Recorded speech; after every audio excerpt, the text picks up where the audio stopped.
Today, we have this all new 2022 Mustang Mach E. But before we get into this review, huge thanks to Columbiana Ford in Columbiana, Ohio for making this amazing review of the Mach E possible. If you're looking for a new or pre-owned Ford product, check them out at columbianaford.com.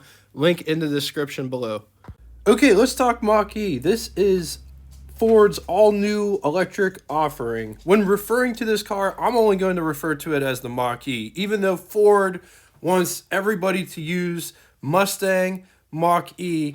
I'm in that camp that a Mustang is a car, not an SUV for one, and a Mustang is a performance-oriented two-door car, not a four-door SUV. But that's just me. Ford wants you to say Mustang Mach E.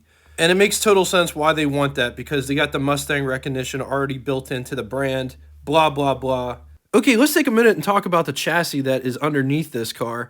Check this out. It's an all-new EV chassis. It's titled the GE1, and it was created for the Mustang Mach-E. There's many aluminum parts in the front and rear suspension components. The batteries themselves sit directly under the passengers. It gives it a nice low center of gravity for optimal handling. It's got independent front suspension, McPherson strut. Ford is offering two battery packs for the Mach-E. The standard range is a 68 kilowatt hour battery pack, which we'll get to all the fuel range, economy, and power later on. It's here if you want to look at it ahead of time, but we're going to cover all that later. They offer a standard range 68 kilowatt hour battery pack. You could upgrade and get the extended range 88 kilowatt battery pack on all the trim levels except for the base model, which is called the Select. You also have your option of all-wheel drive or just rear-wheel drive. If you get rear-wheel drive, typically the range is a lot higher. If you get all-wheel drive, 0 to 60 numbers are faster because they can put down the power better than the rear-wheel drive. You can't have both. You have to decide if you want the power or if you want the range. Okay, let's talk standard equipment. Apple CarPlay, Android Auto, Bluetooth connectivity. You have keyless entry, which could work one of two ways. You could use your cell phone to enter the car, or there's a keypad system on the B-pillar. Sync for a 15.5-inch center touchscreen tablet style, much like a Tesla. If you've ever seen Tesla's interior, this screen looks really, really similar to that screen. And Sirius XM radio comes standard across the board. It doesn't matter what trim level you get. You get this all standard. Okay, let's talk warranty. The Mustang Mach-E warranty coverage. The electric component coverage is 8 years or 100,000 miles, and they're claiming that the battery is going to retain a minimum of 70% of its original capacity over that period of time. We'll see if it actually does. Powertrain coverage is 5 years, 60,000 miles, and that's on the non-high voltage components. Bumper-to-bumper coverage, 3 years, 36,000 miles. Safety restraint system coverage is 5 years, 60,000 miles. Corrosion coverage, 5 years, unlimited miles. Electric roadside assistance program is 5 years, 60,000 miles. It's also worth mentioning that you could take your Mach-E to any Ford dealership and they can fix it for you. Whereas with Tesla, it has to go to a specific place to get fixed. That might actually be a selling point to this car because there's way more Ford dealerships than there are Tesla dealerships. Buying the Mach-E will give you access to the Blue Oval charging network. Ford claims it's the largest public charging network with over 19,500 charging centers. The charging stations can be found in shopping plazas or coffee shops. There's two types of chargers. You have the at-home AC style. You also have the DC fast charging, where Ford claims that you can get 54. I've saw different figures on this. Ford claims 54 miles in 10 minutes.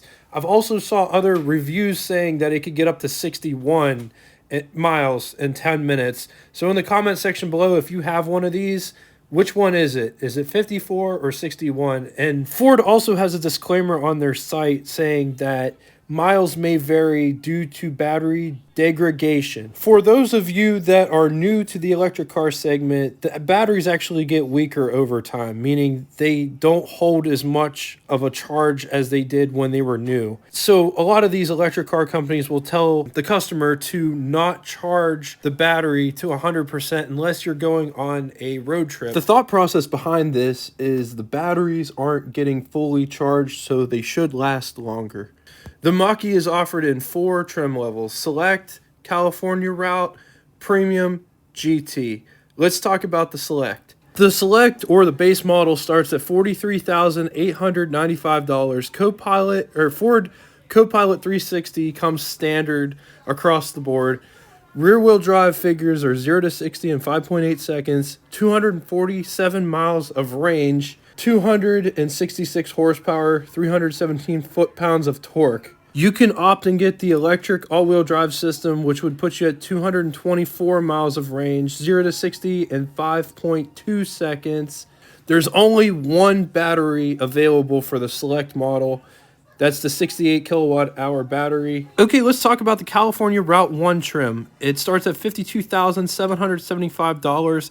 When I was gathering information for this episode, Ford's website said that this model is no longer available for order, and it's extremely limited anywhere. They didn't make too many of these, but standard came heated front seats, heated steering wheel.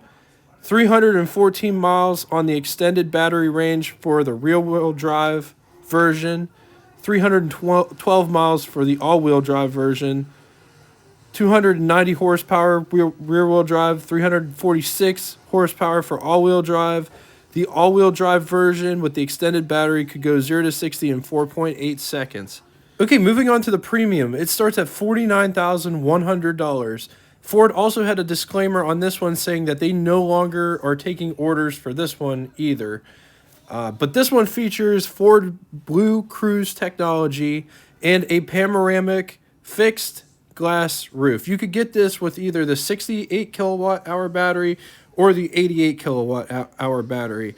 And the numbers are interesting because with the 68 kilowatt hour battery, it does a faster 0 to 60 time than the bigger battery, which doesn't really make sense if you really think about it, but there's the numbers there: 230 miles of range, 0 to 65.8 with the rear-wheel drive, 211 miles, 0 to 65.2 all-wheel drive on the 68 kilowatt hour battery pack. If you opt and get the 88 kilowatt hour battery pack, you get 303 miles of range with the rear-wheel drive setup, 0 to 60 in 6.1 seconds, which is slower than the smaller battery pack. It doesn't make any sense. That's what it is. And 277 miles, 0 to 60, 4.8 seconds with the all-wheel drive system. Okay, on to the final trim offered. Thank you guys so much for staying with me. I know stuff is a little bit dry, but if you're interested in getting one of these, it's always good to break down each individual trim level and show what you're getting for your money.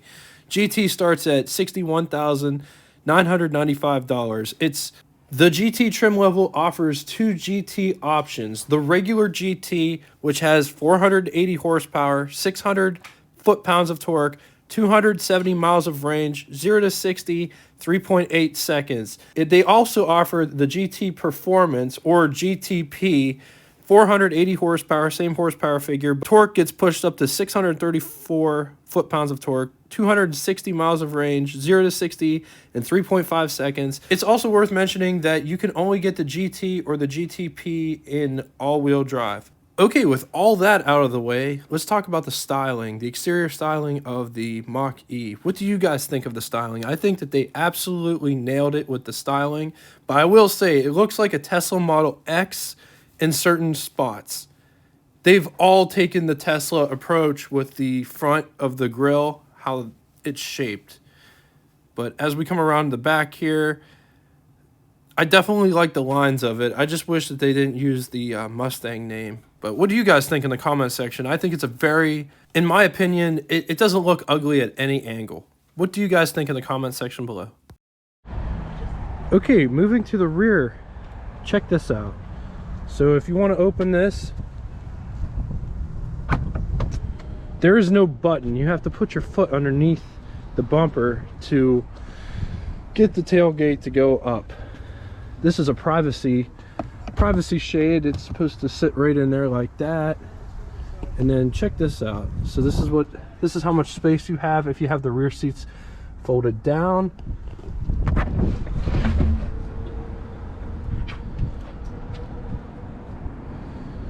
This is a underfloor compartment and various things underneath here. That's your charger. This is to air up a tire.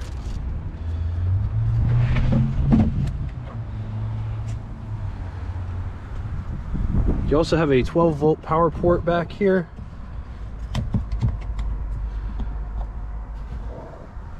As well as some lights and some venting.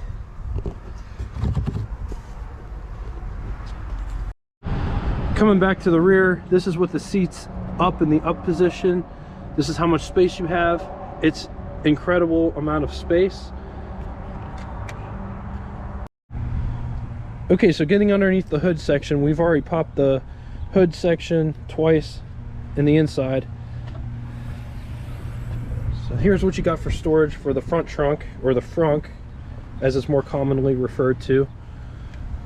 It's also notice that you have your windshield washer fluid reservoir up here where it would normally be underneath the hood. There is a light as well as a release in the inside if you somehow can fit in this area. A small person could probably maybe fit. Ford also put a drain plug in the frunk, so if you wanted to go tailgating, you could fill this up with ice and beer and beverages or whatever, and then there's a drain plug for all the water to drain out. So there's an idea if you ever wanted to go tailgating on the Mach-E.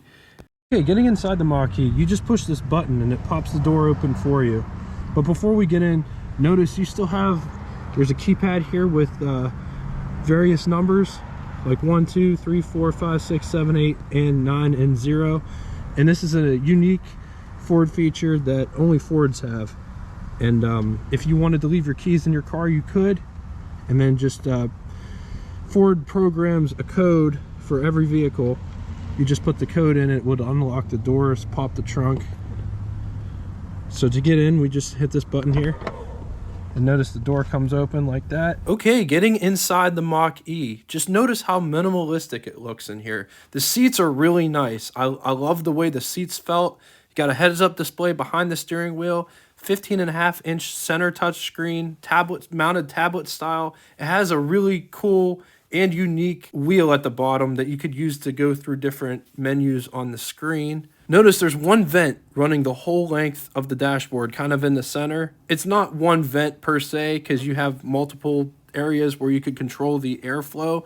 Moving to my least liked feature is the control knob. I'm not a huge fan of that. To the right of the control knob, parking brake and the hazard lights, 2 cup holders above it, wireless charging port, as well as USB-C and a USB style power port outlet. There is a little bit of glossy piano black plastic trim around the console area, which I wish they would have used a different type of material, but that's just me. What do you guys think of the piano black high gloss plastic in the comment section below?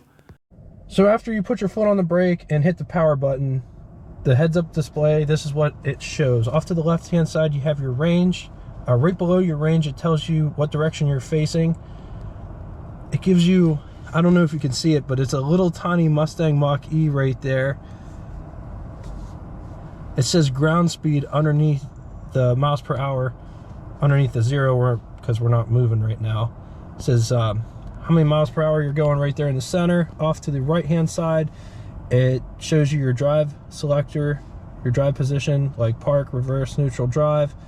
It shows you how many miles are clocked on the car. And at the bottom it says that it's ready.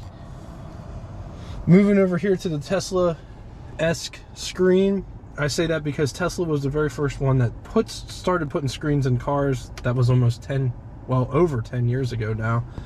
And this is a portrait screen, just like in the Tesla Model S or the Tesla Model X or whatever. But everybody's putting screens in cars now. And I just wanted to say that Tesla started that. it's becoming an industry standard to have multiple screens. Like the Wagoneer's got like 11 screens in it or something crazy like that. But let's talk about the screen a little bit. Right here in the center, it shows you your tire pressures. They're not all the same today. It's cold out, so kind of expected. There's also a knob on this on the screen itself, which is really cool. It says volume here. You control everything through the screen, just like Tesla.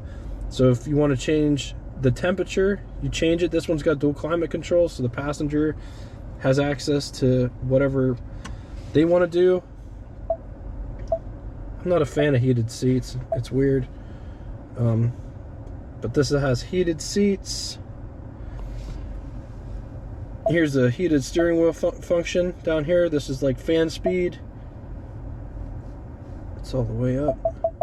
The screen is totally customizable. There's various different features that you could do with the screen. We're not going to get into all of that. Right now, we're just going to talk about the different camera angles that you could set the screen to. You got a front camera that you could set the screen to, which we're looking at right now. There's also a camera in the back, and Ford has a 360 angle camera, so you can see where you're parking it easier. So I just wanted to show you this. This is on the passenger side. You have this on the driver's side as well. I don't know why they gave you a handle for the front doors, but not the back doors. There's no handle for the back doors. I'm assuming that that's a handle. I don't know what else it would be. But let's get in the back seat real quick. It's the same procedure. You just hit this button here and the door pops open once you do that. And let's take a look at this rear door panel here. Same thing, you pull this back to get out. You push, these are for your windows. I like that there's no unlock and lock buttons for the kids to constantly push as you're driving down the road. Some people don't like it, like not having a door lock button in the back, but I don't understand why you wouldn't, because that's what they do. They just, if you have two kids, it's back and forth the whole way down the road. If you have two kids and you have a vehicle, you can relate. So there's no designated cup holder storage thing in the back here. I mean, you could put a water bottle in here long ways, or phones or whatever.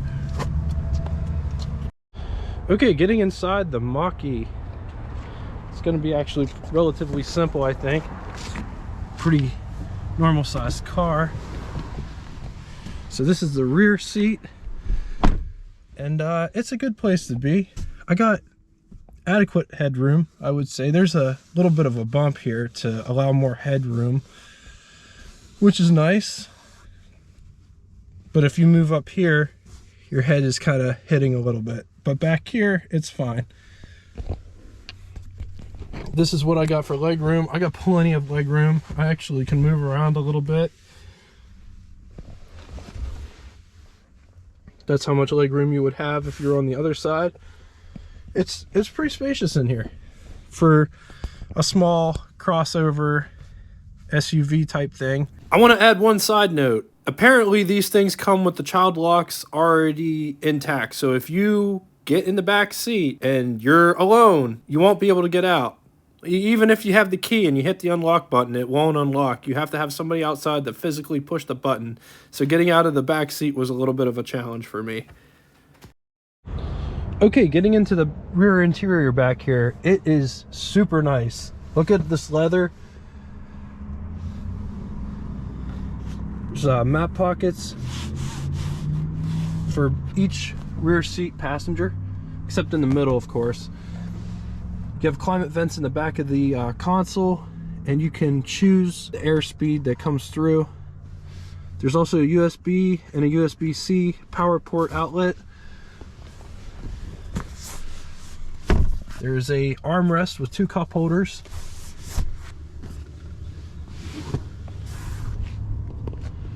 And then if you want to put the seats down, there's a button here, and it just folds flat, so you can store stuff. There's some extra stuff you get with the car if you decide to buy it, floor mats and etc. This is what the Mach-E key fob looks like. Basic buttons: unlock, lock. You hit the trunk button twice for it to open, and the panic button. The key a physical key, actually, you could pull it out of the bottom, and then you have a physical key if ever the fob goes dead while you're out. So driving the Mach-E, you're going to notice that this video is taken from the passenger seat. I rode in the Mach-E and I didn't video it as I drove it. This thing rides and drives like butter. It's smooth as silk. There's no engine noise, obviously, because it's an electric engine. There wasn't that much tire noise. It was really quiet inside there. I was really impressed how far things have come, because when you're driving other electric vehicles, sometimes there's a lot of road noise, and there wasn't that much of it in this particular Mustang Mach-E. This wasn't one of the faster ones, but it would get up and go. It had plenty of passing power in the, plenty of pull between 35 miles an hour to like 60 miles an hour. It was great there. I will tell you one thing that I do not like. They pipe in V8 noise, which you could turn off if you want to, but it will never ever make that noise unless you put a V8 engine in it. They should have made like a whooshing sound, like as you're building up power and you're going down the road, like whoosh. That would be really cool and enjoyable, but they pipe in these V8 sounds that this vehicle will never ever make, like I said, unless you put a V8 engine in it. But as you can see, we're moving pretty quick in this thing. You hear the saying a lot, like it handles like a go-kart or it rides like it's on rails. This thing definitely felt like it handled like it was on rails, because when you turned, it actually turned. There was no body roll or lean, so to speak, because all the batteries are down low. All the weight is low in this car, so it gives it a good center of gravity, so you feel more confident taking this vehicle up to the limits. Not saying that we did. We went the speed limit, of course, but you could definitely feel that, it didn't really want to oversteer or understeer. Then again, we wasn't going 100 miles an hour around a track either, but it felt great on the road. Okay, moving on to the final segment, the pros and cons segment. Pros, it's fast. It doesn't take any gas to operate this vehicle, or oil for that matter. A lot of people don't realize that electric vehicles don't use oil. So there's literally no maintenance to keeping up with an electric vehicle. There's other things that could go wrong, don't get me wrong, but there's no changing oil as a maintenance thing. Can be fixed at any Ford dealership, whereas other electric car companies, Rivian, Tesla, smaller ones, you have to get it towed somewhere and they have to fix it at that facility. Not with the Mach-E. The Mach-E can be fixed at any Ford dealership. Mustang Mach-E cons. They are hard to find. It's a whole new learning system with these EVs. So if you have like an old timer that's like, oh, I got to check my oil before I leave, you don't have to do any of that stuff. But because there's no noise, it's hard to tell when the car is actually on or off. The cool thing with the Mach-E was as soon as you walked away with the key, it would automatically fold in the mirrors and lock up the car on its own. Another con is battery degradation, which it doesn't happen overnight, but over the course of owning an electric vehicle, you will get less and less range out of it. As long as you don't, you can't charge up your batteries 100% every time and expect to be able to go 100% of the distance over the course of 8 to 10 years of ownership of the vehicle. And that's another thing that you have to keep in mind. When you go to buy a used electric vehicle, you don't know how the previous person took care of the electrical system. Thank you guys so much for watching. It really means a lot to me. Please like, share, subscribe if you haven't already. Share this channel with anybody you know. And thanks again. I really appreciate it. Until next time, toodaloo!